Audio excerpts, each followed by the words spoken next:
Yang saya bela bukan Jessica-nya ya, tapi kebenaran dan keadilan.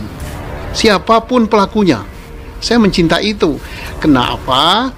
Karena dihukum karena rekayasa itu sakit.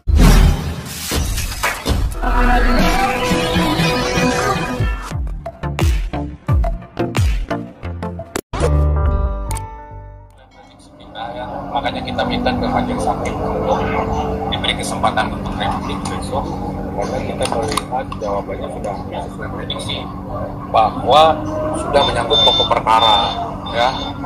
Di dalam jawabannya pun jelas disebut mengenai pokok perkara semua. Makanya saya mempunyai kewajiban, karena ini kan berbicara formalitas acara, ya, artinya belum menyangkut pokok perkara. Tapi dari jawaban termohon tadi dari Polda Jabar sudah menyangkut pokok perkara, makanya saya harus melakukan membuat replik, menyanggah semua tentunya jawaban-jawaban yang disampaikan oleh pihak Polda Jabar dalam perkara ini. Jadi jawabannya apa, Pak? Ada, salah satunya adalah di dalamnya adalah menceritakan semua adegan rekonstruksi.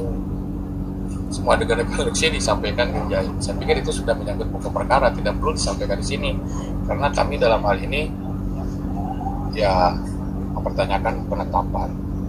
Dan ketika mereka menyajikan 2 alat bukti bahwa mereka yakin dengan penetapan tersangka terhadap kami yang 3 orang ini, artinya mereka tidak perlu lagi memberikan argumen-argumen yang lain selain fakta dan bukti yang mereka miliki. Tapi ketika mereka menyampaikan salah satunya adalah pokok perkara, saya semakin yakin bahwa Polda Jabar tidak memiliki bukti untuk penetapan Bumimin Arigi dan Ati. Hanya ada pengakuan Danu saja. Sementara kan kita ketahui 4 orang, Pak Yosef, Bumimin, Arigi, Abi itu membantah keterangan Danu. Sehingga saya dapat simpulkan yang sudah mengakui sebagai pembunuh adalah Danu. Sudah mengakui. 4 orang ini menyanggah, 5 orang tersangka ditetapkan, 4 menyanggah dan 1 sudah mengakui. Artinya kan sudah jelas siapa yang membunuh. Ya? Saya meyakini sekarang bahwa Danu mengganti nama-nama ganti dengan pelaku sebenarnya terhadap klien kami. Saya meyakini itu. Tapi memang ada pelaku lain. Saya pikir masih ada pelaku lain dan Danu masih menyembunyikannya karena 4 orang ini menyanggah, membantah. Dan perlu diingat, saksi-saksi yang diperiksa di Polres Subang tidak seluruhnya diperiksa oleh Polda Jabar, ya kan?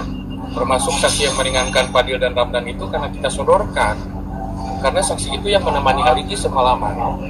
Bagaimana Arigi dikatakan sebagai pelaku utama atau eksekutor menurut keterangan Danu, sementara ada 2 saksi yang menyanggah. Otomatis kan keterangan Danu terbantahkan oleh 2 orang saksi ini. Tetapi Polda tetap menetapkan Arigi, Mimin, kemudian Abi sebagai tersangka.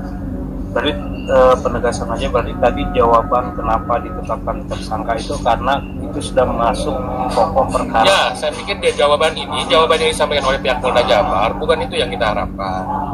Kita ingin menginginkan apa sih bukti yang mereka miliki, ya kan? Keterangan siapa yang melihat Bumimin, Arigi, Abi ada di TKP selain Danu misalnya, atau alat bukti apa, petunjuk apa yang dimiliki oleh Polda Jabar berkaitan dengan pelaku tindak pidana di malam hari itu. Apakah ada petunjuk untuk Bumimin kah?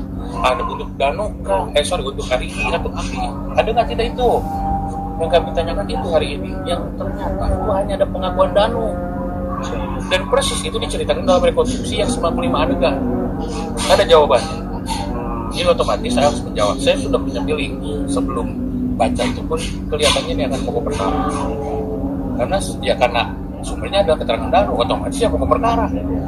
Coba kalau misalnya ada lain, kalau misalnya ini ada golok, ada bercak darah misalnya, itu ada misalnya DNA asing, itu DNA yang 3 orang misalnya Bumimin, Arigi, Abi, itu kan bentuk.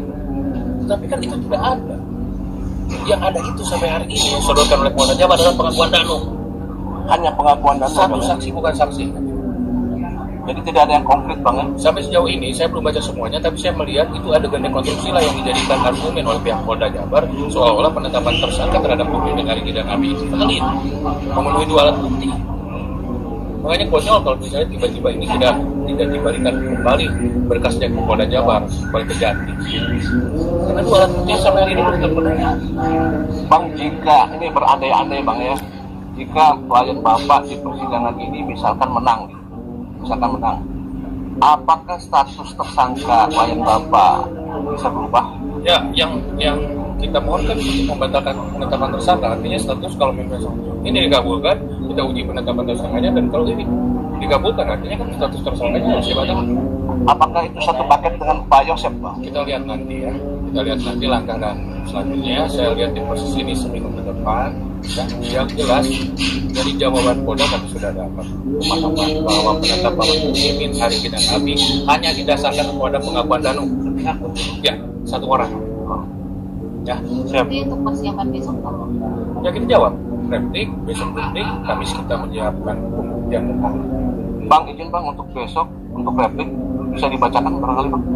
Wah, kelihatannya akan bakal jebak. Ya, betul sekali itu. Jadi nggak mungkin dibacakan besok Bang?